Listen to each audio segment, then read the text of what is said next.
Hola, a continuación vamos a presentar el gasto cardíaco, la precarga y la poscarga. Mi grupo está conformado por Aguilera Laura Daniela, La Torre María Camila, Quiñones Camila Andrés y Belandia María Elena. Y mi nombre es Cristian Belandia. Somos estudiantes de segundo semestre de la Universidad del Bosque. Se denomina gasto cardíaco al volumen de sangre expulsado por un ventrículo en un minuto. La frecuencia cardíaca en reposo promedio en un adulto es de 70 a 80 latidos por minuto.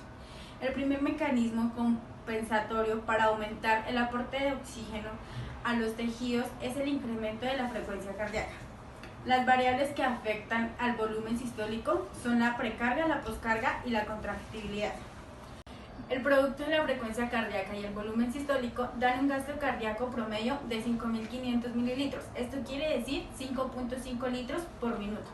El gasto cardíaco se representa en mililitro por minuto. Para hallar el gasto cardíaco utilizamos la siguiente fórmula. Gasto cardíaco es igual a volumen sistólico, que es mililitro por latido, por frecuencia cardíaca, que sería latido por minuto. A continuación veremos un ejemplo.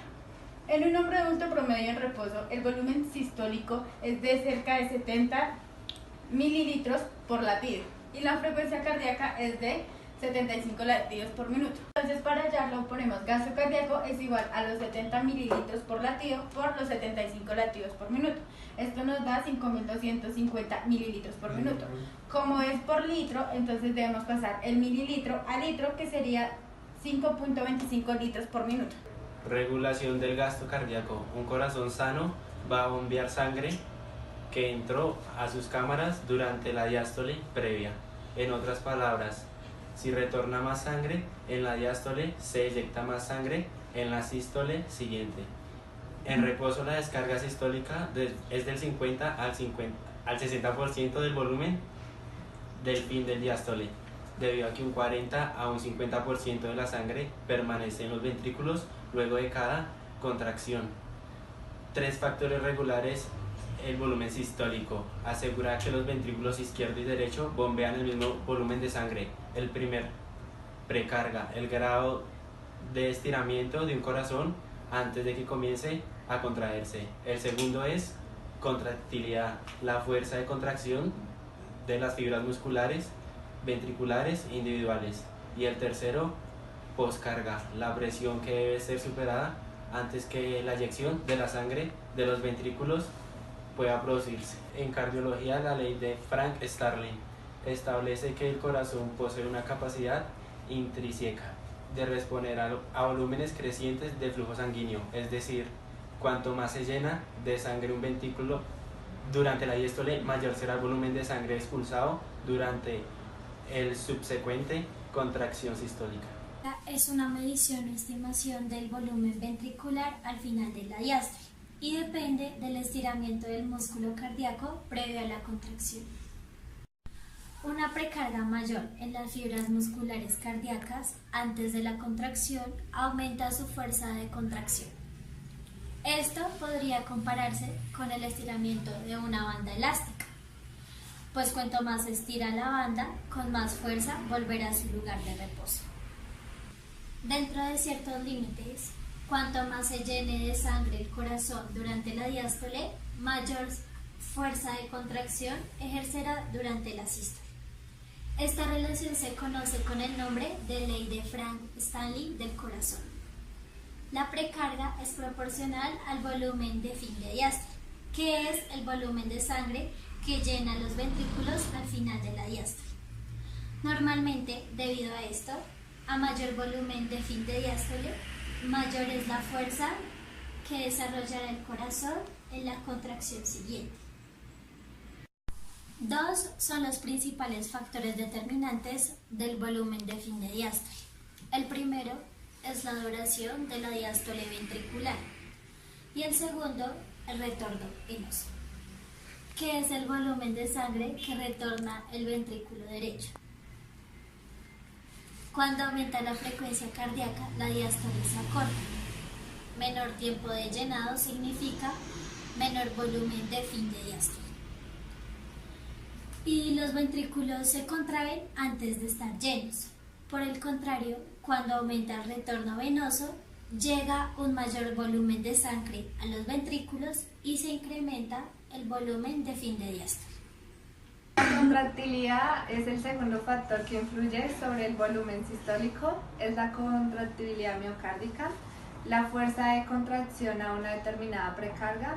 Los agentes que incrementan la contractibilidad se denominan agentes inotrópicos positivos y aquellos que la disminuyen son los agentes inotrópicos negativos. Por lo tanto, para una precarga constante, el volumen sistólico aumenta cuando una sustancia inotrópica positiva está presente. Los agentes inotrópicos positivos promueven la entrada de electrocitos de calcio a la fibra muscular cardíaca durante los potenciales de acción, lo que aumenta la fuerza en la próxima contracción. La estimulación de la división simpática del sistema nervioso autónomo por medio de hormonas, como la adrenalina y la noradrenalina, incrementa el nivel de electrocitos de calcio en el líquido intersticial. Y los digitalíticos poseen efecto inotrópico positivo. Por el contrario, la inhibición de la división simpática del sistema nervioso autónomo, la anoxia, la acidosis, algunos anestésicos y el aumento de los niveles de potasio en el líquido intersticial tiene efecto inotrópico negativo. Los bloqueantes de los canales de calcio son fármacos que pueden tener efecto inotrópico negativo al reducir la entrada de electrocitos de calcio y por lo tanto disminuir la fuerza del latido. Bueno, continuamos con la poscarga. La poscarga es la eyección cardíaca de la sangre, comienza cuando la presión en el ventrículo derecho excede la del tronco pulmonar, alrededor de 20 milímetros de mercurio, y cuando la presión en el ventrículo izquierdo excede la de la aorta, son 80 milímetros de mercurio. En ese punto, la presión elevada de los ventrículos hace que la sangre empuje las válvulas semilunares y las abra. La presión que debe sobrepasarse para que una válvula semilunar pueda abrirse se denomina poscarga. El aumento de la poscarga causa disminución del volumen sistólico, por lo que queda más sangre en el ventrículo al finalizar la sístole. Dentro de las condiciones que aumentan la poscarga se encuentra la hipertensión, que es la incrementación de la tensión arterial, y la disminución del calibre de las arterias por aterosclerosis. Como se vio, el gasto cardíaco o volumen minuto depende de la frecuencia cardíaca y el volumen sistólico. Los cambios de la frecuencia cardíaca son importantes en el control a corto plazo del volumen minuto y la tensión arterial. El nodo sinoauricular inicia la contracción y librado a su accionar, establecería una frecuencia cardíaca de 100 latidos por minuto. Sin embargo, los tejidos requieren diferentes flujos sanguíneos de acuerdo con las diversas condiciones. Por ejemplo, durante el ejercicio, el gasto cardíaco aumenta para proporcionar a los tejidos activos mayores a los niveles de oxígeno y de los nutrientes. El volumen sistólico puede disminuir si el miocardio ventricular está dañado o el volumen sanguíneo disminuye por hemorragia. En estos casos, los mecanismos homeostáticos se encargan de mantener un gasto cardíaco adecuado por medio del aumento de la frecuencia cardíaca y la contractilidad. Numerosos factores que contribuyen a la regulación de la frecuencia cardíaca. Lo más importante son el sistema nervioso autónomo y las hormonas liberadas por la médula suprarrenal, que son la adrenalina y la noradrenalina. Bueno, comenzaremos con la regulación autónoma de la frecuencia cardíaca.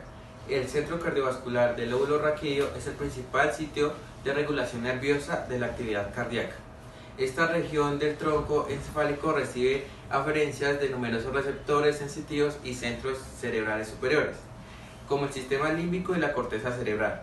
El centro cardiovascular regula la función cardíaca por medio del aumento o de la disminución de la frecuencia de descarga de impulsos nerviosos en los ramos simpáticos y parasimpáticos del sistema nervioso autónomo.